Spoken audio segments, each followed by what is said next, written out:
In the warm and gentle days of March, the southeastern U.S. averages temperatures in the mid-70s. In Florida, the weather is perfect as Pat Gaylord packs up the car. She's been managing the family convenience store in Live Oaks, Florida for 6 weeks straight. Eager for a break, she and her family set out for a reunion at their seaside cottage in the resort town of Deckle Beach. There wasn't a cloud in the sky.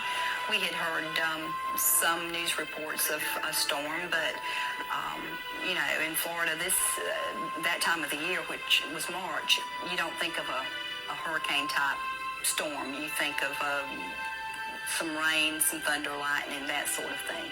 As the Gaylords travel, they're unaware that a storm, part hurricane, part blizzard, is brewing over the Gulf of Mexico. At the National Center of Environmental Prediction in Washington, meteorologist Paul Cosin notices two deepening low-pressure systems riding the polar and subtropical jet streams. They're heading for a rare and dangerous convergence over the northern Gulf. His forecasting models predict a deluge of snow will hit the eastern third of the United States. Residents from Georgia to New York State brace for a full-blown emergency. But forecasters are unsure how Florida will fare. Projections vary, but seem to show the main storm track will miss the state. For Paul, an error in the calculations can mean the difference between a rainy Florida weekend and a national emergency. The one real area where there were problems occurred across Florida. People were not expecting the degree of severity that the storm produced, simply because most of the development of the storm was expected a little further north.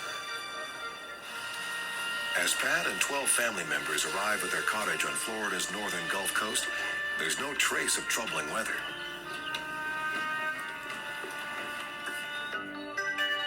Even forecaster Paul Duvall in nearby Tallahassee doesn't expect anything more severe than strong winds and a low of 55 degrees. A winter storm is a much more difficult storm. It's a much more difficult animal to forecast, especially in terms of things like coastal flooding, because it's not organized the way a tropical storm is, and it's very difficult to know just exactly where those strongest winds are. A hurricane-like low-pressure area, called a bomb cyclone, rides along the jet stream. It's expected to pass north of Florida, but the jet stream unexpectedly dips south over the Gulf of Mexico. The bomb cyclone collides with warm ocean air, fueling a widespread storm over the eastern seaboard. The predicted storm track is off by over 100 miles.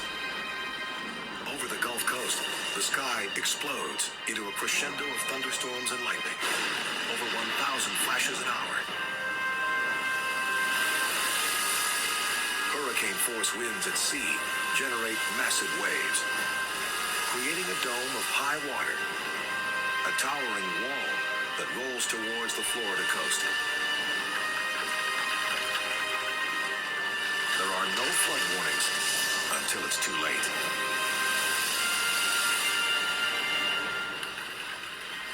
It started off with a slight sprinkle and, the little heavier rain, and we were in the house here playing cards and just having some family discussions and that sort of thing, and we heard the rain coming down just tremendously hard.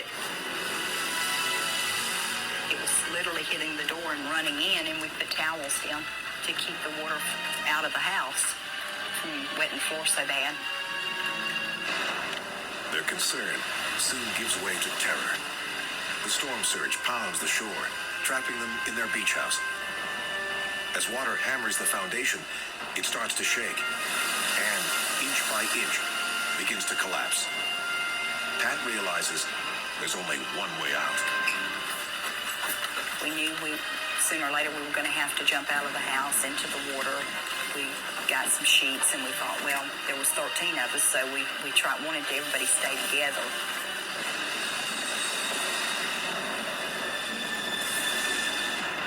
So we tied some sheets together, and we thought, well, at least if we can jump out and everybody can grab a hold of the sheet and hang on to it, we won't get separated from each other. The family lines up on the deck to jump into the roaring waters. by one, 9 adults and 4 children hold onto old bed sheets and leap into the darkness. It was like jumping into a washing machine. The water was so rough, the undertow was so bad. Once you hit the water and you went down, you lost your bearings. My youngest son, he jumped just ahead of me. I got a hold of him under the water. And I knew that I had to get him to the top of the water because he would drown. In the raging storm, everyone is scattered and struggling to stay above the surface. In a situation like that, you fight so hard to breathe. Everything in your body aches to the extent that you can get very easily to the point where you can give up. And I would have had it not been that I had a hold of him. In 85-mile-per-hour winds, 12 feet of water swamps the coast as Pat and her son Jared wedge themselves into a tree and cling desperately to each other. Houses crumble and shingles torn from nearby rooftops fly at them from every direction.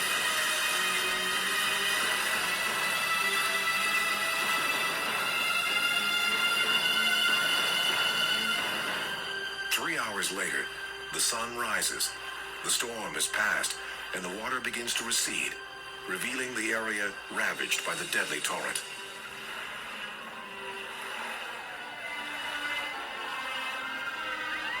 Lieutenant Leon Hicks is with the Taylor County Fire and Rescue Unit. He's first on the scene. They had taken a bulldozer and just pushed the rubble back down the road so we could get in here.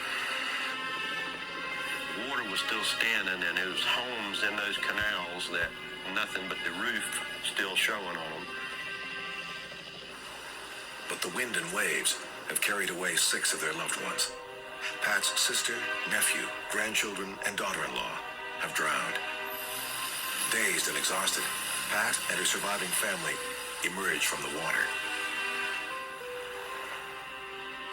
Suffering severely from hypothermia, most of them were. We had lots of them that had injuries. We had a lot of them we had to put on spine boards, immobilized. We had to treat them before we could move them. Okay, we're going to pick you up, put you in ambulance. Pat is transported to a nearby hospital and treated for hypothermia.